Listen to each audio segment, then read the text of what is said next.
irmã, meu irmão, o brasileiro é um animal extremamente sutil.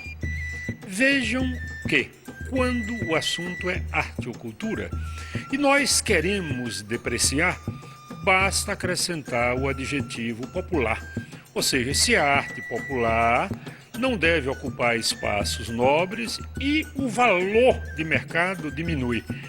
Isso acontece em todo lugar. Hoje, em Teresina, na festa de 25 anos da Terraça, inverteu-se o processo. Aqui, neste espaço nobre, quem manda é a arte popular. Temos aqui uma exposição com mais de 500 peças, uma espécie de grande sertão veredas, cobrindo de Minas Gerais até o Piauí. Vejam a riqueza de detalhes numa peça como essa, é de Divinópolis, em Minas Gerais. O espírito do barroco e, ao mesmo tempo, o espírito popular se fundem para produzir arte da melhor qualidade. As peças são de arrepiar, é de Mário Teles, madeira de Divinópolis, Minas Gerais. Vejam a delicadeza dessas peças. Isso é argila, atente bem, isso é argila, isso é barro. Agora, o revestimento, a roupa dessa noiva é de uma delicadeza, o autor é Irene. Isso aqui é de Turmalina, Minas Gerais. Isso é de uma delicadeza que você jura que é cetim. Parece essa cobertura que se põe em bolo. Honestamente, é arte para encher os olhos de beleza. Veja que aqui nós já estamos na linha dos ex-votos. É uma arte popular. Isso, as cores corajosas do Nordeste. São figuras bastante rústicas, alguma coisa que no sertão se diz feito a enxó. Mas olha como esse conjunto é expressivo sob todos os aspectos. Olha essas figuras aqui, são as famosas carrancas que as barcaças do São Francisco usam. Essas aqui são feitas de argila. Pássaros de uma beleza inconfundível. Quem é? Isso vem de onde? Vem da Bahia. É o Marcelo Bittencourt. Aqui estão as figuras que deram origem a essa exposição. É do pernambucano Marcos de Nuca. O Luiz Fernando, viu e apaixonou-se pelas figuras, são realmente lindas de viver, e decidiu que faria a festa de aniversário da casa. Afinal de contas, é um quarto de século com a arte popular. Esses leões são simplesmente extraordinários sob todos os aspectos. São peças em cerâmica, na cor natural da cerâmica e com efeito muito, muito instigante. Chegamos ao Piauí. Não poderia ficar de fora, evidentemente. O Piauí tem toda uma tradição em matéria de arte santeira. Vejam aqui, mestre Expedito, que dispensa qualquer tipo de apresentação. O Expedito é um artista único. Aqui nós temos algumas peças, essas são do Cornélio. O Cornélio trabalha muito com totem. Observe que o santo, a figura do santo, mas a base tem sempre esse aspecto de um totem. Nonato Oliveira dispensa apresentação. O Nonato é uma espécie de o decano dos artistas, aqui dos artistas plásticos do Piauí, e a obra dele é inconfundível. Temos santeiros de tudo que é de lugar do Brasil. Esse aqui, por exemplo, esse é do Araújo. É do Araújo. Esse Araújo é daqui, da região de Pedro II. Aqui já tem influência do barroco. É simplesmente Nossa Senhora dos Nós. Tome nós aí, o que há de nó aqui para desatar, é preciso ser uma santa com muitos poderes. Esse camarada, como é o nome dele aqui? Deixa eu ver aqui, é o Expedito Celeiro. Esse camarada, penso eu, era o que fazia as indumentárias do Luiz Gonzaga. Esse rapaz é de Pedro II, se chama João Batista, ele agora está na Itália. Olha a beleza, o cromatismo, a riqueza das figuras do Batista. E quero fechar com essa figura aqui, que no meu entender é uma das coisas mais preciosas desta exposição? A ideia foi presentear de várias formas a cidade.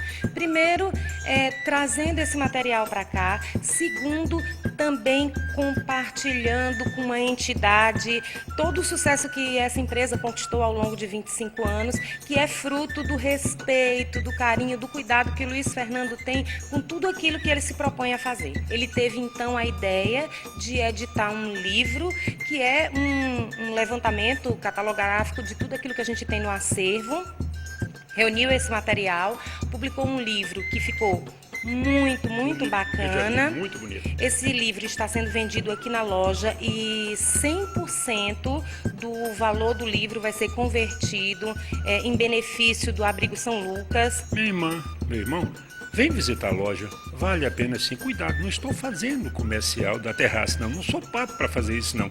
Eu estou mostrando o que há de melhor em matéria de arte popular. Venha e confira.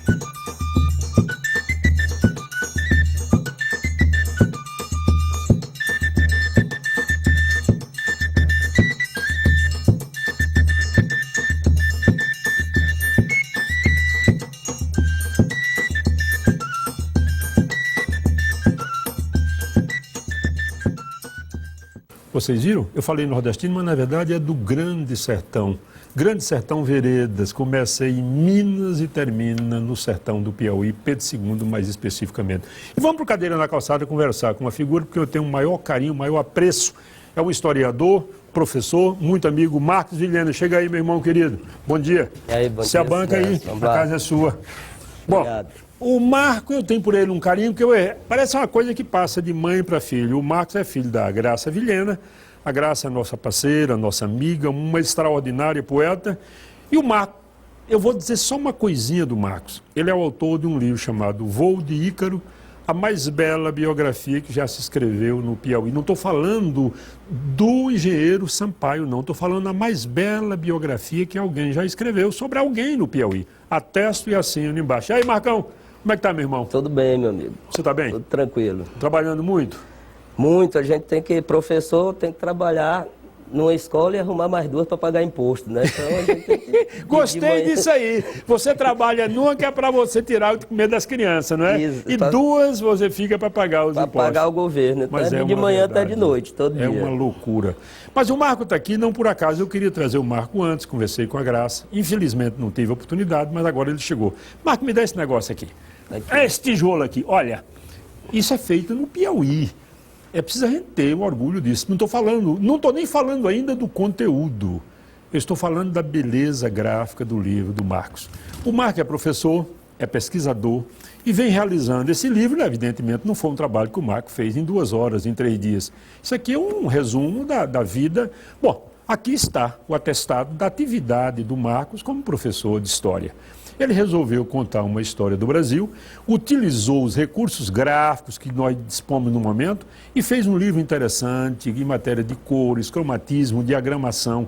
A forma de apresentar a matéria é nova, porque história também pode ser uma atividade extremamente boa de se ler. E está aí o Laurentino Gomes fazendo sucesso aí. Mas, meu filho, como é que tu teve coragem de fazer esse negócio? Como é que foi a ideia de fazer esse livro? Eu fui fazendo aos poucos, à medida em que o Enem foi se consolidando, né? Porque a gente tem história do Brasil para o Enem, especificamente para o Enem. E eu já vinha sentindo isso desde a academia, né? Quando eu fazia o curso de História ainda, esse distanciamento que a academia tem da sala de aula, né? Então, quando surgiu o Enem, a proposta do Enem já é um pouco diferenciada, ela já abandona um pouco aquela coisa do decoreba, de data, daquela coisa mais tradicional, e ela trabalha em cima daquelas matrizes de referência, né, do Enem, das habilidades, de competência, e os meninos sentiam muito essa falta desse trabalho específico, né, para esse novo formato do Enem. Então, o que foi que eu fiz? Eu trabalhei aquela história mais tradicional, e com textos complementares eu fui colocando a coisa mais acadêmica. Então a gente faz um casamento das duas coisas. Isso aí, eles estão pagando um preço muito alto. É que a escola, não vou falar escola tradicional, porque a escola é tradicional por excelência, qualquer escola. A nossa é um horror. Mas o problema é que os meninos aprendem de uma forma em que não há raciocínio, ele simplesmente se limita a decorar determinadas coisas, umas datas, uns fatos e tal. Se você mudar a forma de perguntar, que não seja aquela que... Tradicional, né? Aí vão ter problema. Aí ele já tem um problema. Tem e problema, era né? essa, a gente tinha aquele formato antigo, você trabalhou anos e Sim, anos nessa sim. coisa de sala de aula, a gente tem aquele programinha Super Pro. Sim. Então você vai elaborar questões para os meninos, aí você pega questões de 92, 93, 2000, que são questões não muda ultrapassadas. nada, elas né? estão lá, você pode pegar a vida inteira, né? E não É tem... uma coisa aleatória e a gente usava aquele formato antigo e quando chega no Enem ele faz uma outra prova no outro formato e se dava mal. Aí o que foi que eu fiz? Eu resolvi como hobby, cada doido tem sua mania, né? Tem, Como hobby, tem que ter. eu comecei a elaborar questões como se eu estivesse elaborando uma prova do Enem, né? E aí fui elaborando e guardando, quando eu vi estava com 300 questões. Então eu coloquei todas aí. Pô, isso é bom. Aqui em Teresina houve uma história muito interessante. Eu acho que foi no Colégio Santo Afonso, muito tempo. Havia um padre aqui em Teresina, que era uma figura muito, muito especial. Era um padre negro, Clóvis. Clóvis é o nome dele. O filho de uma dona de um terreiro de macumba. Olha, ele era o ecletismo realmente, ele era, não é, o sincretismo religioso ali nele. E um dia, seca danada em Teresina, e cai uma chuva à tarde. Quando a chuva caiu, os meninos não se seguraram. Sabe que filho de pobre, uma coisa que ele não suporta é ficar dentro de casa quando chove, né, Marco? E os meninos começaram a correr e ele mandou liberar os meninos para tomar banho na chuva e tal. E depois ele disse, agora cada professor fará uma intervenção mínima da sua disciplina com a chuva. A grita foi geral. Isso não consta do programa e, consequentemente, chuva não entra em programa dessa escola. O complicado não é como é que você mora no Piauí, Marco, e não consegue falar de chuva numa aula de português ou de história, de qualquer coisa, né?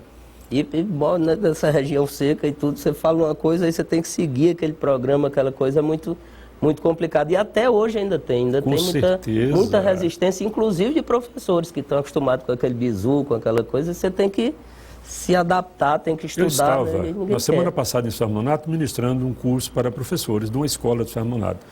Quando eu terminei a aula, o professor de Química estava na minha aula, disse, professor, me senti muito feliz aqui, porque o senhor deu legitimidade ao que eu venho fazendo.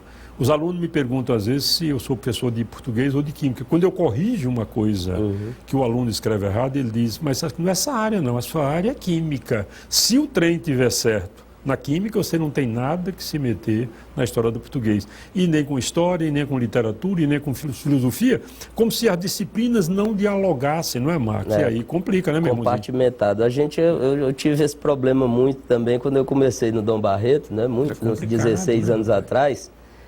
Mas aí o Marcílio, né, nosso mestre Marcílio também, quando as próprias mães dos alunos iam reclamar. Reclamavam. Porque tinha tirado um 10º porque escreveu uma coisa, um Portugal com letra minúscula, Mas isso, você não é professor disso, tu era história, o Marcílio, eu me lembro que o Marcílio, certa vez, uma mãe chegou e ele mandou a secretária, a Odisseia, a famosa Odisseia. A Odisseia vai buscar o contra-cheque do professor ali, a cópia do contra-cheque.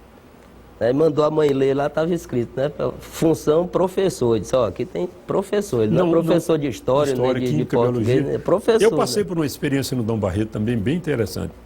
Eu trabalhava com literatura, havia uma professora de redação e a professora de gramática.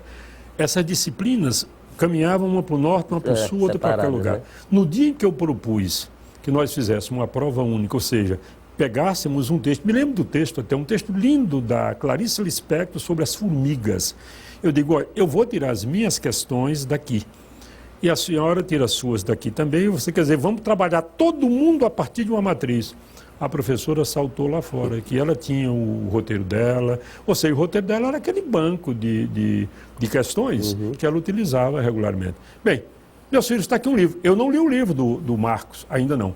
Mas o outro eu li e comentei e eu sei, escreve bem, é competente, é atento. Portanto, eu recomendo sem restrições. E se porventura não tiver de acordo, vocês procuram o Marco e dizem, olha, você me enganou, fez o nosso 10 também, a gente divide e paga o teu livro, você não vai ter prejuízo. Beleza, Marcão? Onde é que você encontra esse livro, meu filho? Sinés, eu fiz, na verdade, esse livro para os meus alunos, né? Sim, mas você isso não é justo. Você deve colocar no outro lugar. Para o Dom Barreto. Eu coloquei, porque você sabe que eu sou produtor independente, né? Independente, eu Então, sei disso, a mesma coisa eu fiz com o voo de Ícaro, né? Que até esgotou agora, que os últimos venderam agora, Sim. né? Então, eles estão à venda no SEV e no Dom Barreto, né? No setor jurídico do Dom Barreto Mas e no Colégio SEV. uma pessoa de fora pode comprar? Pode tranquilo. Pois é, veja né? bem, um livro desse, você que gosta de estudar, que tem interesse por história, de repente você encontra uma proposta diferente e isso é muito bom.